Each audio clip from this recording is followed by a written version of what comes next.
नमस्कार मित्रों, श्री कृष्णा वास्तु दर्शन में आप सभी का स्वागत है। मित्रों, आज अपने जानेंगे श्राद्ध के बारे में। आगे पितृपक्ष आने वाला है जो 20 सितंबर पूर्णिमा से प्रारंभ होगा, जो 6 अक्टूबर अमावस्या तक चलेगा। अपने जानते हैं पितृपक्ष में सभी अपने श्राद्ध करते हैं, लेकिन श्राद्ध किस विधि से किए जाए और इनके क्या क्या विशेष नियम हैं। कुछ पुराणों से, गुरु पुराण और मत्स्य पुराण, विष्णु पुराण, इनके अनुसार कुछ तथ्य इकट्ठे किए हैं। उन नियमों के बारे में जानेंगे। सबसे पहले मित्रों बात करते हैं श्राद्ध क्यों और किस लिए किया जाए।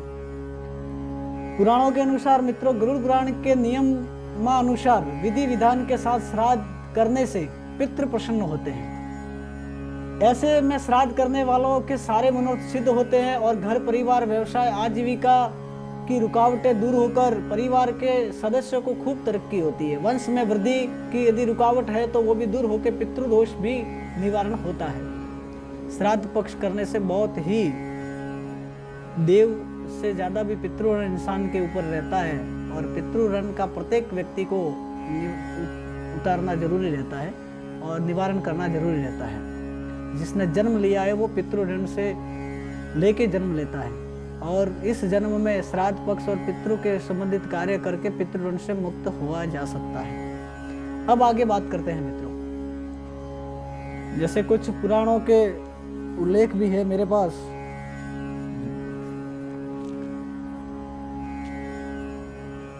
जिस तिथि, सबसे पहले प्रश्न ये आता है किस तिथि को श्राद्ध किया जाए। पहला ही मित्रों, इस पे कई अंक देखने को मिलते हैं। कोई कैसे कहता है, कोई कैसे कहता है, लेकिन कैसे किए जाए इसके बारे में पुराण क्या कहती है इसके बारे में जानते हैं। जिस तिथि को जिसका निधन हुआ हो उसका श्राद्ध उसी दिन किया जाता है। यदि किसी की मृत्यु प्रतिपदा को हुई हो तो उसका श्राद्ध भी प्रतिपदा को ही किया जाता है। इसमें शुक्ल या कृष्ण पक्ष की प्रतिपदा हो तो भी श्राद्ध पक्ष की प्रतिपदा को श्राद्ध किया जाता है। देवसान की तारीख मालूम न होने पर कुछ सरल नियम बताए गए हैं। पिता का श्राद्ध अष्टमी को अथवा माता का श्राद्ध नवमी को किया जाना चाहिए। जिसकी मृत्यु दुर्घटना, आत्मघात के कारण या अचानक हुई हो उसका श्राद्ध चतुर्थी के दिन नियत है। साधु सन्यासी का श्राद्ध द्वादशी के दिन किया जाना चाहिए। जिनके बारे में कुछ भी मालूम नहीं है उनका श्राद्ध अंतिम अमावस्या के दिन, सर्वपितृ अमावस्या के दिन उनका श्राद्ध करना चाहिए, ऐसा बताया गया है।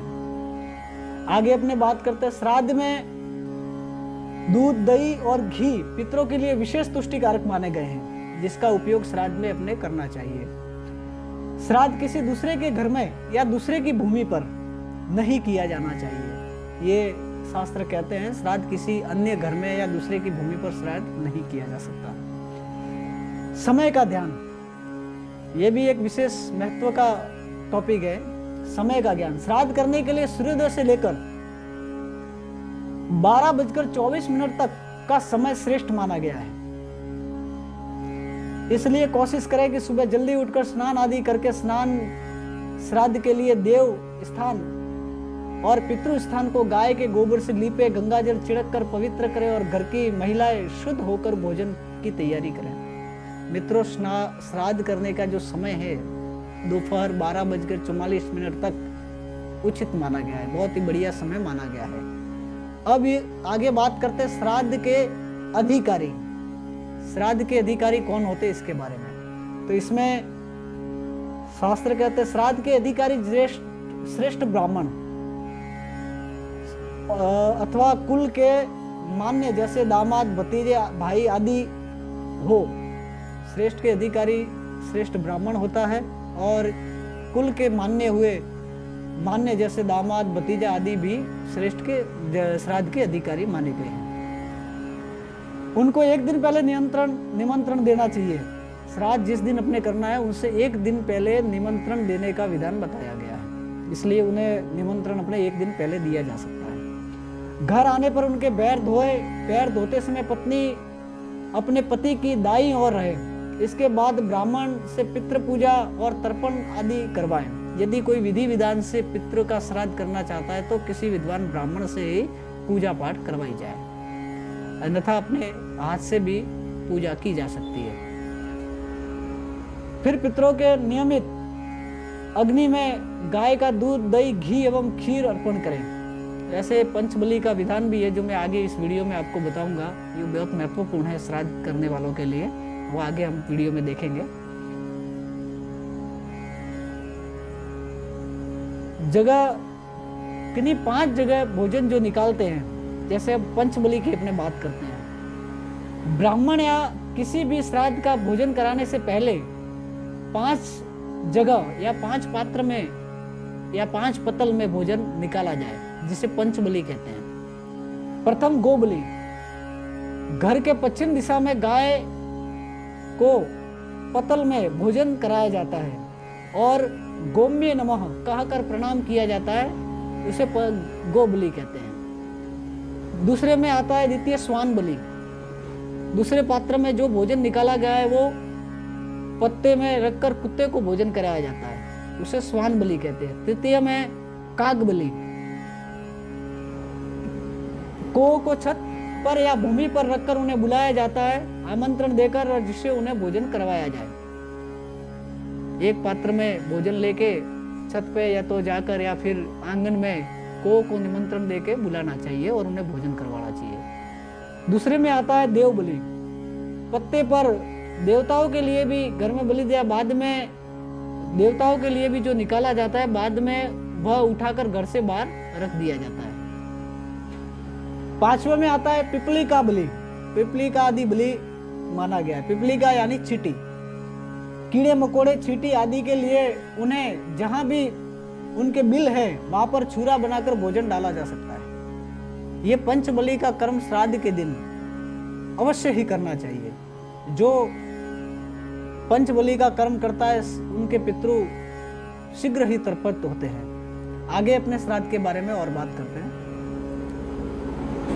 श्राद्ध करने का आदर्श समय वो आपको मैं बता चुका हूं। जैसे उपरांत सूर्य उदय से लगाकर 12:44 तक माना गया है, जिसे कुपेत बेला कहा जाता है, और इसका बड़ा ही महत्व माना गया है श्राद्ध करने के लिए। पितरों के निमित्त, अच्छा, पंचबलि के बाद का कर्म आता है।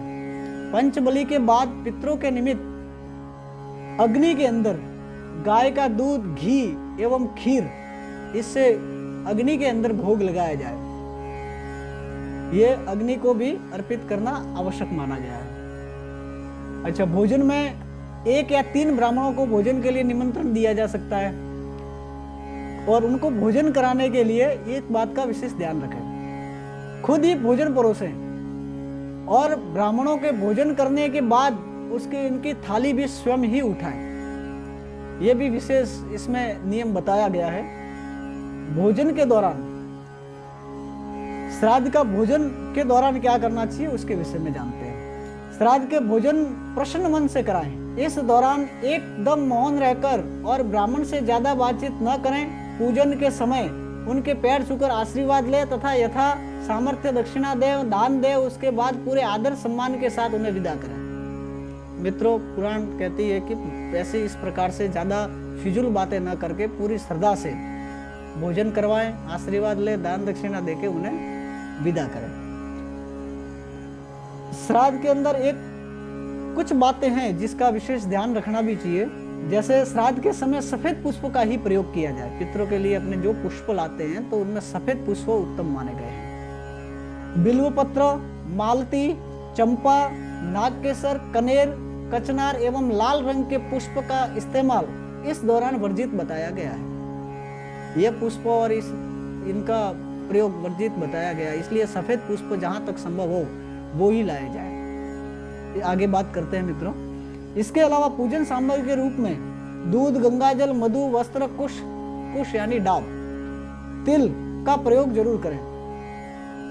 घर में किए गए श्राद्ध, पुण्य तीर्थ स्थल पर किए गए श्राद्ध से 8 गुना अधिक फल मिलता है।